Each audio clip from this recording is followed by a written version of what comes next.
Selamat datang kembali di channel Dunia Tevlog. Assalamualaikum warahmatullahi wabarakatuh. Pada kali ini Dunia Tevlog akan mencoba mereview HP keluaran terbaru dari Xiaomi, yaitu Redmi Note 9. Dunia Tevlog sudah memakai HP ini ya sekitar 2 minggu lah.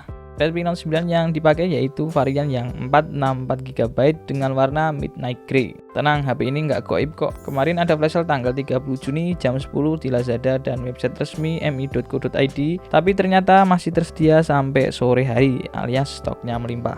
Yang pertama dari build quality. First impression memegang HP ini adalah layar sangat lebar dan antep.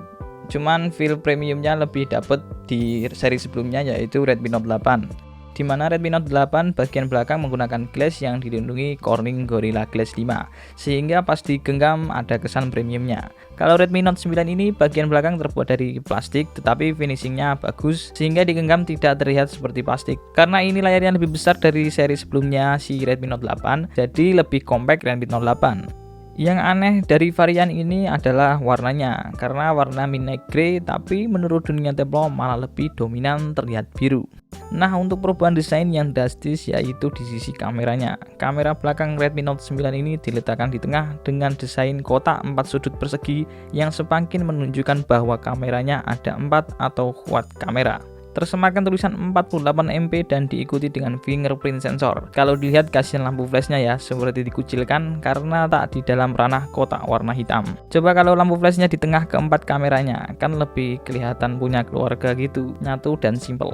Tapi untuk desain relatif masing-masing orang. Pindah ke desain bagian depan ini yang paling disuka. Yap, seri Redmi Note 9 ini sudah meninggalkan water drop display alias sekarang sudah menggunakan dot display. Jadi kesannya layar semakin bersih dan luas. Untuk sektor layar sendiri dibentengi dengan perlindungan Gorilla Glass versi 5, mempunyai resolusi FHD+ 1080x2340 pixel dengan aspek rasio 19,5:9. Tapi sayangnya PPI density-nya di angka 395, padahal seri sebelumnya Redmi Note 8 sudah mencapai 409 PPI. Di iklannya sih Redmi Note 9 ini mempunyai tingkat kecerahan 450 nits. Nggak tahu juga Dunia Tevlog nggak bisa ngetes kecerahan brightness-nya. Selama Dunia Tevlog pakai layar sih masih normal atau tidak mengalami burn-in.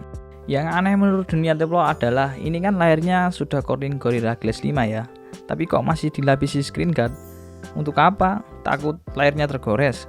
Kan sudah Corning Gorilla Glass 5, masa takut tergores sampai dilapisi screen guard dari pabriknya? Menurut Dunia Tevlog sih next nggak usah dikasih screen guard lah ya. Kalau dikasih screen guard kan jadi ragu ke Gorilla Glass-annya. Beranjak ke sektor kamera, 4 kamera belakangnya yaitu 48MP kamera utama, 8MP kamera wide, 2MP kamera makro, dan 2MP depth sensor untuk fitur bokehnya. Untuk hasilnya sih kurang lebih sama dengan seri sebelumnya Redmi Note 8. AI-nya bekerja dengan baik untuk meningkatkan hasil fotonya. Tapi kalau di mode 48MP AI-nya nggak bisa aktif. Jadi terkadang hasil fotonya bagus yang pakai AI, tapi terkadang bagus yang 48MP. Ketika AI aktif, warna yang dihasilkan instagramable lah, alias siap diupload ke sosial media seperti Instagram tanpa diedit lagi. Hasil kamera depan juga bagus, warna yang dihasilkan juga bagus. Kalau yang biasa selfie pakai kamera depan yang berada di tengah, untuk kali ini kamera depannya di pinggir ya, jadi harus menyesuaikan posisi penglihatannya, jangan ke tengah lagi. Yang sangat disayangkan adalah hasil videonya. Redmi Note 9 ini hanya mampu maksimal di resolusi Full HD 1080p 30fps. Padahal di seri sebelumnya Redmi Note 8 perekaman videonya mampu 4K 30fps. Dan untuk Full HD 1080p-nya mampu hingga 60fps. Kok malah downgrade ya? Untuk kestabilan videonya menurut Dunia Tevlog lebih smooth yang seri sebelumnya Redmi Note 8. Di Redmi Note 9 ini terkadang kalau dipakai jalan sering terjadi jelo atau jelly di hasil videonya.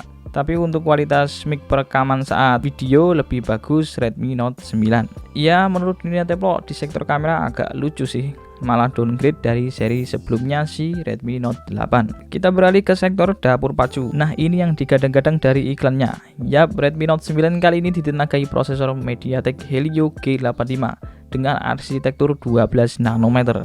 Untuk seri Redmi Note 8 sebelumnya dia menggunakan Snapdragon 665 dengan arsitektur lebih kecil yaitu 11 nanometer. Jelas lebih irit baterai yang Snapdragon 665, tapi untuk performa lebih beringas yang MediaTek G85 ini. Dunia develop tes untuk bermain PUBG memang lebih kuat G85. Untuk settingan nyamannya sih di Balance Ultra. Di Balance Ultra untuk bermain lebih nyaman, cukup nyaman, nggak nyaman banget. Karena terkadang ada beberapa lag juga. Saat bermain PUBG ini untuk Zero berjalan dengan baik dan lancar.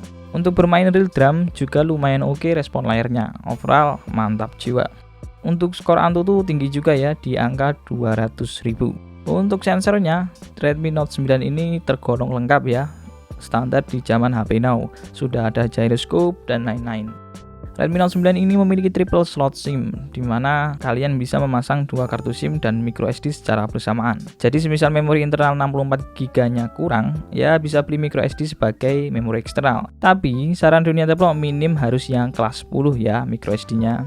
Di sektor baterai dan charger, Redmi Note 9 ini memiliki baterai yang jumbo, yaitu sebesar 5020 mAh. Yang di pikiran kita mesti ngecasnya lama, tapi ternyata salah. Dunia develop coba tes mengecas baterai dari 7% hingga 100% memakan waktu 2 jaman lebih sedikit lah, menggunakan charger bawaan yang sudah fast charging. Cukup cepat mengingat baterainya yang jumbo. Biasanya kan charger bawaannya hanya 2 ampere ya, suruh beli sendiri untuk charger yang fast chargingnya. Tapi pada kali ini enggak lagi, karena Xiaomi sudah memberikan charger bawaan yang support fast charging bisa mengeluarkan kuat arus hingga 3 ampere. Dunia develop sudah tes dengan menggunakan dummy load 3 ampere dan memang chargernya mampu mengeluarkan hingga 3 ampere. Rata-rata ponsel keluaran Xiaomi jika sudah bertipe Type-C untuk lubang chargernya berarti sudah support fast charging. Segi keamanan untuk di HP zaman now yaitu adanya fingerprint dan face unlock.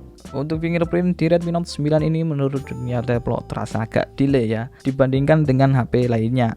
Dunia develop ambil contoh di HP Huawei Nova 3i. Saat dites lebih cepat Huawei Nova 3i fingerprintnya, tapi udah cukup oke lah fingerprint di Redmi Note 9 ini. Entah itu hardware-nya yang bikin lambat atau MIUI 11-nya yang bikin lambat. Kalau untuk face unlock sih standar, tidak ada kendala. Beranjak ke sektor segi konektivitas, Redmi Note 9 ini belum dibekali NFC ya, tapi zaman sekarang ini belum begitu kepake kok untuk fitur NFC. Masih di segi konektivitas yang paling dunia develop suka yaitu ada inframerah yang dapat digunakan sebagai universal remote menggunakan aplikasi bawaan Mi Remote. Dunia develop mulai merasakan fitur ini dulu pada zaman Redmi Note 2 untuk remote TV di tempat umum, AC rumah sakit, dan lain-lain. Amazing sih dulu fitur ini dan sampai sekarang dunia develop masih suka dengan fitur ini. Oke, terakhir yaitu kesimpulan. Kesimpulannya sih HP ini nggak wow banget. Kalau kalian budgetnya terbatas bisa beli Redmi Note 8 di mana harganya sudah turun dan lebih murah dari Redmi Note 9 ini. Karena fiturnya kurang lebih sama aja sih. Jika kalian pengen digunakan untuk videografi mending beli Redmi Note 8 karena lebih stabil dan resolusi bisa sampai 4K 30 fps. Sedangkan Redmi Note 9 hanya mentok di Full HD 30 fps. Untuk fotografi kurang lebih hasilnya sama. Tapi yang wow dari HP ini adalah desain kamera depan yang sudah dot display. Jadi kalau kalian ingin tampilan kekinian, ya bisa beli Redmi Note 9 ini karena selain tampilannya yang kekinian juga memiliki performa yang hebat. Oke, itu saja sedikit review dari dunia develop. Semoga video ini bermanfaat. Jangan lupa subscribe, like, dan share video ini. Jika ada pertanyaan silahkan komen di bawah. Sampai jumpa di video selanjutnya. Dunia develop undur diri. Wassalamualaikum warahmatullahi wabarakatuh.